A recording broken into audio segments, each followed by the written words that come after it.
Welcome back to Self Invested, where we talk about how you can do better with money. In this video, I'm going to be explaining why it's unrealistic for most people to staircase up to 100% ownership under the shared ownership scheme. Now, the main reason I'm making this video is in response to a video I did last year, September, where I talked through a staircasing example showing how you could go from 25% ownership up to 100% ownership. Everything I said in that video, I believe, is accurate. But the reason I'm making this video is because I don't think it was realistic in terms of, the practicalities of going from 25% up to 100%.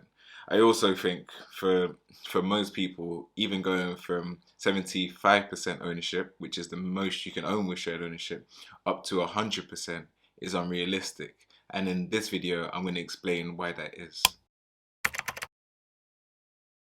So in the video I made in September, I made a few assumptions. Now I'll list the assumptions on the screen now. The main reason I made these assumptions were just to simplify the example. The main ones were that we're taking out a 95% mortgage each time we staircase with a 5% deposit. I also assumed that the value of the property wouldn't change over the whole period while we staircase up to 100%. And I also assumed that we were going to have a 2-year fixed rate mortgage each time we remortgage to staircase up to the next level. So with the example, I assumed that we were buying a property worth £400,000 and we were going to start off by buying a 25% share of that property. So that share would be equal to £100,000. And for that, we would need a 5% deposit, which would be equal to £5,000, and a 95% mortgage, which would be equal to £95,000. After making repayments on that mortgage for 2 years, the equity that would have been built up in that property would have grown from the 5% deposit that we initially put down up to £10,092. And the mortgage that we owe to the bank would have reduced to £89,908. So in the example, I showed that we could use the equity that we had in the property to put down as a deposit, a 5% deposit, to increase our share by 25% up to 50%. So we would be buying a total of £200,000 worth of that property with a 5% deposit, which would be equal to £10,000, with a mortgage of 95% or £190,000. And then again, after 2 years of making repayments on a 25-year mortgage, the equity that we would have built up in that property would have grown to £20,184. And the mortgage, the loan that we owe, would have fallen to £179,816. And then again, we could use that equity that we had built up in the property as a deposit to buy the property outright, to buy 100% of that property. For this, we would put down a 5% deposit, which would be equal to £20,000, to buy the full property worth £400,000. And then we would need a 95% mortgage, which would be equal to £380,000. And then we would own 100% of that property.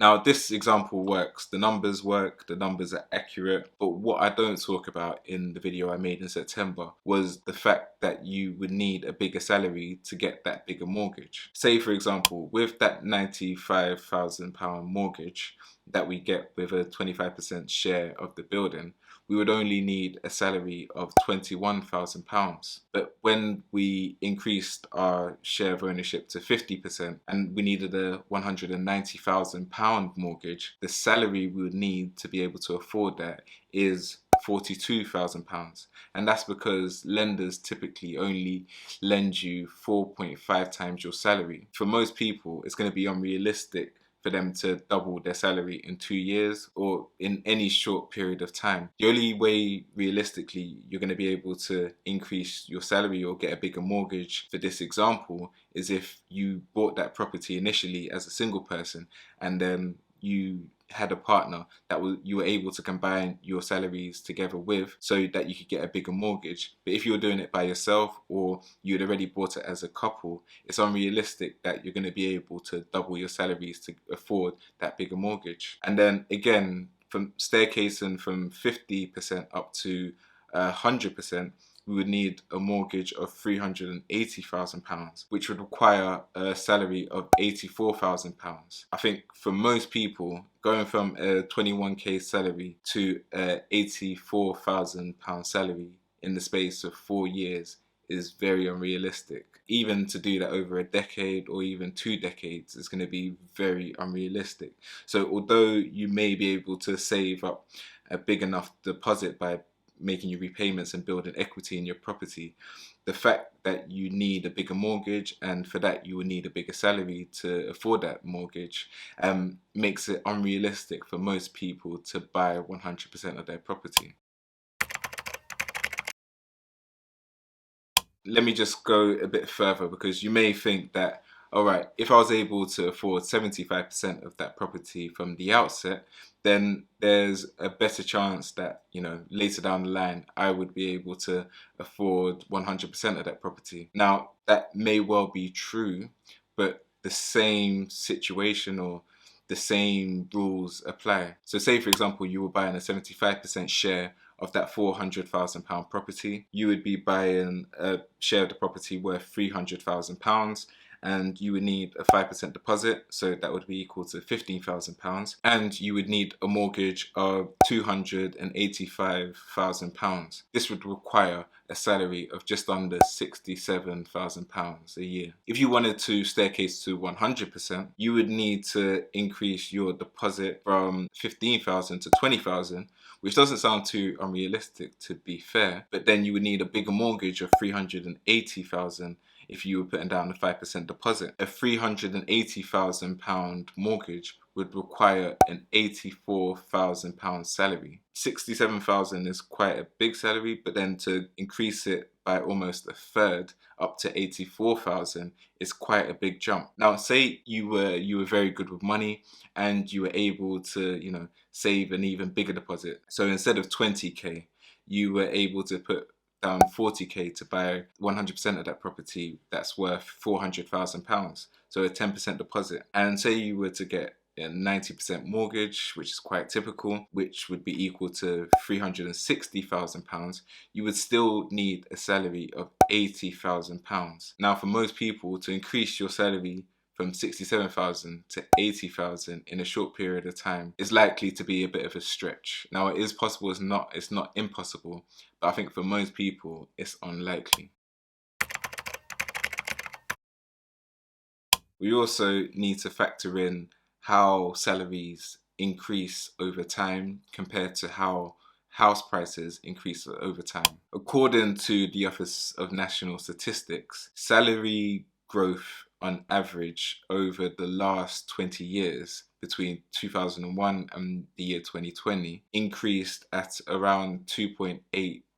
So if you had a salary of £21,000 a year, it would take around 25 years for your salary to double. House prices, on the other hand, according to the Land Registry website, increased on average year on year 5.2% between 2001 and the year 2020. And with a growth rate of just over 5%, this means that house prices will be doubling around every 14 years. So quite quickly there, you can see that over time, salaries are not going to increase as quickly as house prices on average around the UK. And so it's very likely that it's going to be less and less affordable for you to buy a bigger stake in your property, unless, as I said, you meet a partner and so there's a big jump in the multiplier used to get a mortgage, or you have a big increase in your salary, or you come into some extra money somehow, so you don't need to rely on just your salary to buy a bigger share of your property. Well, the main thing is that it's unrealistic that if you buy a home through shared ownership, that you're going to be able to buy 100% of that property. The only way you're likely to be able to do it is if you buy it as a single person and then you later meet a partner who you decide to combine your salaries with so that you can buy a bigger share of your property, or you get a major jump in your salary.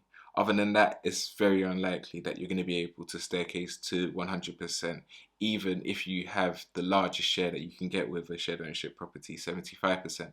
It's still going to take a bit of effort to staircase to 100%. The second takeaway you can take from this video is that if you get into shared ownership, a more realistic ambition or target for home ownership would be to look at the value of the property increasing as an investment that you could take out and buy another property, a cheaper property elsewhere, maybe further out. Because although you might not be able to buy 100% of your property, if you have a share of that property and the value of that property is increasing, then in the future you may be able to take your equity or your share of that property out and use it to buy another property elsewhere that's cheaper. That leads on to my third takeaway.